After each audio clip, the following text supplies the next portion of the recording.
सियासत में यह बहुत कहा जाता है कि दिल्ली की सत्ता का रास्ता यूपी से होकर गुजरता है और उसकी वजह भी है क्योंकि दिल्ली की लोकसभा की सबसे ज्यादा सीटें इसी राज्य से आती हैं।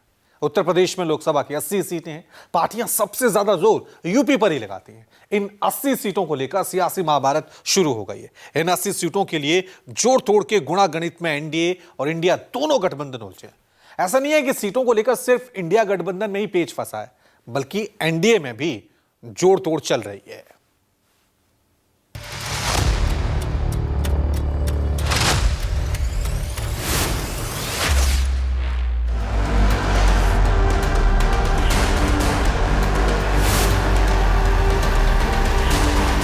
दोनों दल के मिलने से पूरे प्रदेश में एक बड़ी ताकत पैदा होगी और अब उत्तर प्रदेश में लड़ाई नाम की चीज कोई नहीं रह गई है।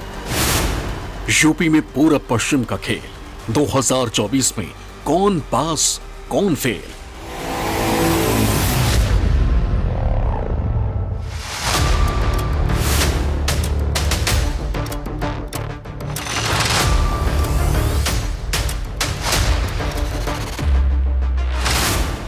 दलित ओबीसी बनाम पीडीए फाइट, एनडीए या इंडिया कौन राइट।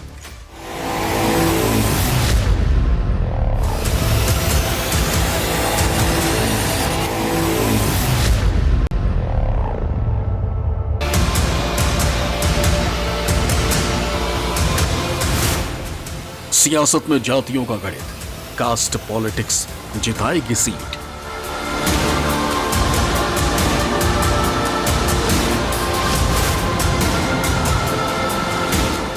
दो 2024 लोकसभा चुनाव के घड़ी करीब आते आते देश में गठबंधन की राजनीति जोर पकड़ रही है।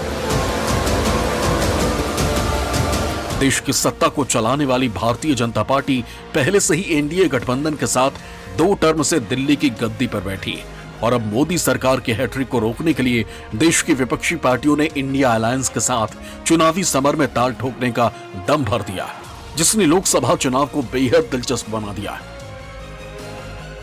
कहते हैं कि देश की सियासत का रास्ता यूपी से होकर गुजरता है और यूपी की 80 लोकसभा सीटों की लड़ाई भी बेहद दिलचस्प है।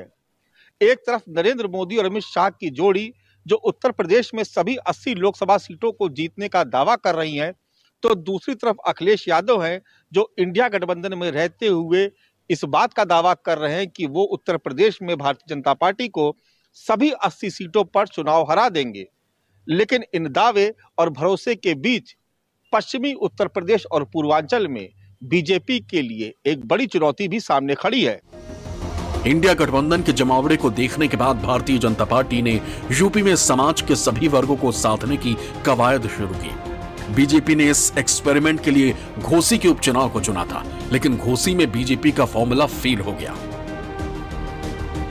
पूर्वांचल में सियासी समीकरण को साधने के लिए बीजेपी ने ओम प्रकाश राजभर और दारा सिंह पर भरोसा जताया।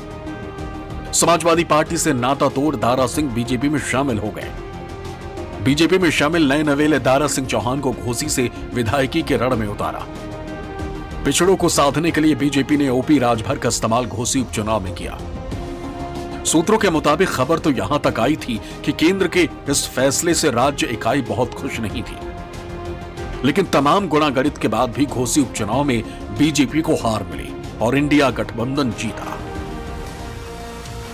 2024 को साधने के लिए बीजेपी और महागठबंधन पूरी जोर आजमाइश में है और ऐसे में यूपी की सभी 80 सीटों के लिए बीजेपी और अखिलेश दोनों ने मास्टर प्लान बनाया है। अखिलेश ने नारा दिया 80 हराओ बीजेपी भगाओ, लेकिन बीजेपी ने अखिलेश की ही वोट बैंक में सेंधमारी की कोशिश की। अखिलेश ने जिस ओबीसी को साधने के लिए पीडीए का नारा दिया था, उसी पीडीए को अपने पाले में लाने के लिए बीजेपी ने ओपी राजभर को गठबंधन में जगह दी और इसके पीछे वजह ये थी कि ओपी राजभर जिस पूर्वांचल से आते हैं और पूर्वांचल से लोकसभा की 27 सीटें आती हैं, पूर्वांचल में राजभर समुदाय का बड़ा असर है और ओपी राजभर ने भी बीजेपी में शामिल होकर बड़ी उम्मीदें जगाई। अब उत्तर प्रदेश में भारतीय जनता पार्टी, सुहेलदेव भारतीय समाज पार्टी और हमारे जो सहयोगी दल हैं, अब उत्तर प्रदेश में लड़ाई नाम की चीज कोई नहीं रह गई है। अब चाहे जो जितना बोल ले, हल्ला कर ले, चिल्ला ले, धरातल पे अब कुछ बचा नहीं है कि जो कोई मोर्चा बना के लड़ाई लड़ ले। अब जो लक्ष्य है, भारतीय जनता पार्टी ने जो लक्ष्य रखा है, जगह जगह इस तरह का जो लड़ाई की शुरुआत है, उस लड़ाई में अब कोई टिक नहीं पाएगा। यूपी के पूर्वांचल से पिछले लोकसभा चुनाव में बीजेपी ने 27 सीटों में से 19 सीटों पर जीत हासिल की थी। वहीं पूर्वांचल की 8 सीटों पर एसपी बीएसपी के उम्मीदवार जीते थे। यूपी के 26 सीटों पर सीधे सीधे राजभर समाज के वोट बैंक का असर है। ऐसे में बीजेपी को उम्मीद थी कि ओपी राजभर ट्रंप कार्ड साबित होंगे। दरअसल लोकसभा चुनाव के नजरिए से पूर्वांचल की जिन सीटों पर राजभर समुदाय का प्रभाव है, उनमें घोसी, बलिया, चंदौली, सलेमपुर, गाजीपुर, देवरिया, आजमगढ़, लालगंज, अंबेडकर नगर, मछली शहर, जौनपुर, वाराणसी, मिर्जापुर और भदोही। ये वो सीट है जहां राजभर समुदाय सीधे सीधे असर डालते हैं। यहां की सीटों पर हार और जीत का निर्णय राजभर समुदाय के लोगों के मतदान पर सीधे तौर पर निर्भर करता है। और यही वजह है कि अमित शाह ने राजभर को अपने पाले में लाने के लिए एड़ी चोटी का जोर लगा दिया। लेकिन उपचुनाव में शाह का यह दाव फेल ही नजर आया। प्रधानमंत्री का क्षेत्र भी वाराणसी है और मुख्यमंत्री का गृह जिला गोरखपुर, वो भी पूर्वी उत्तर प्रदेश में है। इसके बावजूद गाजीपुर, आजमगढ़, कुछ और सीटें जो बीजेपी 2019 में नहीं जीत पाई थी। बीजेपी के सामने ये चुनौती थी कि वो अति पिछड़ों को अपने साथ जोड़े और जो लोग नाराज हैं उनको भी अपने साथ वापस ले आए। जैसे ओम प्रकाश राजभर को, जो गठबंधन से बाहर थे 2019 के पहले, या फिर दारा सिंह चौहान जो लोकसभा विधानसभा चुनाव के ठीक पहले छोड़ के चले गए थे, तो उनको ले आए, क्योंकि इसी इलाके में राजभर और लोनिया समाज काफी ज्यादा वोटिंग पावर रखता है। तो बीजेपी की जो रणनीति है वो अति पिछड़ों के सहारे जीतने की है। लेकिन बीजेपी के लिए पोटेंशियल है पूर्वी उत्तर प्रदेश, और ठीक वैसे ही है जैसे 14 और 19 में था। हालांकि घोसी चुनाव के बाद भी बीजेपी को मोदी और योगी के चेहरे पर पूरा भरोसा है, तो वहीं विपक्ष अपनी इस जीत को आगे भी जारी रखने का दावा कर रही है।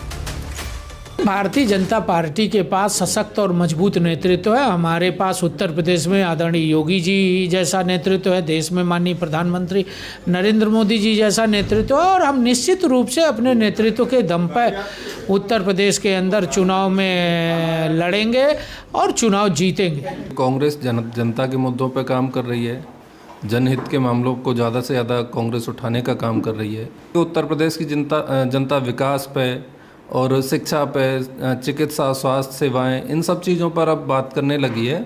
और उत्तर प्रदेश की जनता भाजपा की नफरत की राजनीति से और सांप्रदायिक हिंदू मुसलमान की राजनीति से आगे जा चुकी है। अब उत्तर प्रदेश की जनता बदलाव चाहती है और 2024 के चुनाव में भारतीय जनता पार्टी को बहुत बड़ी शिकस्त मिलने वाली है। 2022 के विधानसभा चुनाव में समाजवादी पार्टी ने सबसे ज्यादा सीटें पूर्वांचल से जीती थी। कई जिलों से भारतीय जनता पार्टी पूरी तरह से साफ हो गई थी। घोसी में हुए उपचुनाव में समाजवादी पार्टी ने पिछड़े, दलित, अल्पसंख्यक, अगड़ी जाति के किसान, मजदूर को साथ लेकर भारतीय जनता पार्टी की जन विरोधी सरकार, अहंकारी सरकार को हराने का काम किया था। 2024 के लोकसभा चुनाव में समाजवादी पार्टी पिछले, दलित, अल्पसंख्यक, किसान, मजदूर, अगली जाति के समाजवादी लोगों को साथ लेकर भारतीय जनता पार्टी को हराने का काम करेगी। पूर्वांचल के साथ साथ बीजेपी की नजर पश्चिमी उत्तर प्रदेश पर भी है। पश्चिमी उत्तर प्रदेश में बीजेपी की जीत पर पक्की मोहर लगाने के लिए अब इसमें संघ की भी एंट्री हो चुकी है। संघ प्रमुख मोहन भागवत बीते दिनों प्रयागराज के साथ साथ काशी और मथुरा का भी दौरा कर चुके हैं। मथुरा में उन्होंने संघ के स्वयं सेवकों के साथ बीजेपी की जीत को लेकर के जबरदस्त मंथन किया। मीडिया की नजरों से दूर मोहन भागवत पूरे ब्रज के क्षेत्र या यूं कहे पश्चिमी उत्तर प्रदेश में बीजेपी के जनाधार का फीडबैक लेते रहे और उसी के आधार पर रणनीति बनाने पर चर्चा भी करते रहे। माना जा रहा है कि ये सारी कवायद लोकसभा 2024 के चुनाव को लेकर है। आइए आपको बताते हैं कि आखिर संघ पश्चिमी उत्तर प्रदेश में इस बार बीजेपी को लेकर इतनी टेंशन में क्यों। 2013 में मुजफ्फरनगर दंगों के बाद जाट और मुस्लिम मतों में बंटवारे का सीधा लाभ बीजेपी को मिला। यही हाल 2019 में भी रहा, लेकिन एसपी और बीएसपी गठबंधन से बीजेपी को पश्चिमी उत्तर प्रदेश में कुछ नुकसान झेलना पड़ा। लेकिन अब चुनौती ज्यादा बड़ी है, क्योंकि समाजवादी पार्टी के साथ अब राष्ट्रीय लोकदल और कांग्रेस का भी साथ है। उस पर किसानों की नाराजगी बीजेपी की मुश्किलें बढ़ा रही। ऐसे में संघ पश्चिमी यूपी में 2 हिस्सों में काम कर रहा है। पहले अपने नेटवर्क से बीजेपी का फीडबैक और दूसरा उसी के आधार पर योजना तैयार की जा रही। पूर्वांचल से राजभर ने एनडीए का दामन थामा तो वहीं दूसरी तरफ पश्चिमी यूपी से आने वाले जयंत चौधरी ने भी साफ कर दिया कि वो विपक्षी एकता के साथ हैं। जयंत चौधरी पश्चिमी यूपी से आते हैं। पश्चिम यूपी को लेकर एक कहावत है, जिसके जाट उसके ठाट। माना जाता है कि पश्चिमी उत्तर प्रदेश का किला फतेह करने के लिए जाट वोटर्स का साथ जरूरी है, क्योंकि ये समुदाय पश्चिमी यूपी में सबसे ज्यादा प्रभावशाली है। ये पलक झपकते ही चुनावी गुणागणित बदलने का मादा रखते हैं। चौधरी साहब पार्टी के लिए जो भी फैसला करेंगे उसका हम सम्मान करेंगे। वो काम उनका है, वे कहाँ जाना मुनासिब समझेंगे। जहाँ भी जिस पार्टी में जाएंगे उसके साथ हम रहेंगे। जी जान से हमारे पूर्वज भी रहता है और हम भी रहेंगे। ना कोई किसान की सुनाई है, कहीं चले जाओ। जयंत यहाँ तो किसी ने सुनाई करी नहीं, कोई भी है। जयंत सुने? हाँ जयंत सुने, हमारी जो कुछ भी है हम जो कुछ काम जाएंगे, जो उसके लायक है उसे करे। तो कहीं तो सरकार में है नहीं जयंत, सुन के जो है नहीं कहीं जी तक तो भी है, वह उसी की कह लेंगे। यहाँ तो इलाका कोई इन्नू तो सीधे छेड़े कोई राय करे। अभी हम ये कुसमा ना जाकर कांग्रेस और उसकी अखिलेश के साथ रहे। हम भाजपा के समर्थक ना है ना रहे। हम तो नुचा जो ये गठबंधन है ये मजबूत हो, जो विपक्ष का वो चल रहा उसमें बढ़िया रहेगा। पिछले 2 लोकसभा और विधानसभा चुनावी नतीजों को देखें तो दोनों ही बार लगभग जाट बीजेपी के साथ ही रहे। यही वजह है कि चुनाव लोकसभा का हो या विधानसभा का, सरकार बीजेपी की ही बनी।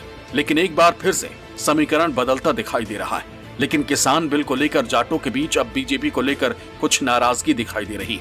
पश्चिमी यूपी में जाट जयंत चौधरी को अपना नेता मानता है, इसलिए कहते हैं जयंत जिस तरफ जाएंगे जाट वोट उस तरफ मुड़ जाएगा। आपको पश्चिमी यूपी में सीटों का गणित समझाते हैं। पश्चिमी यूपी में उत्तर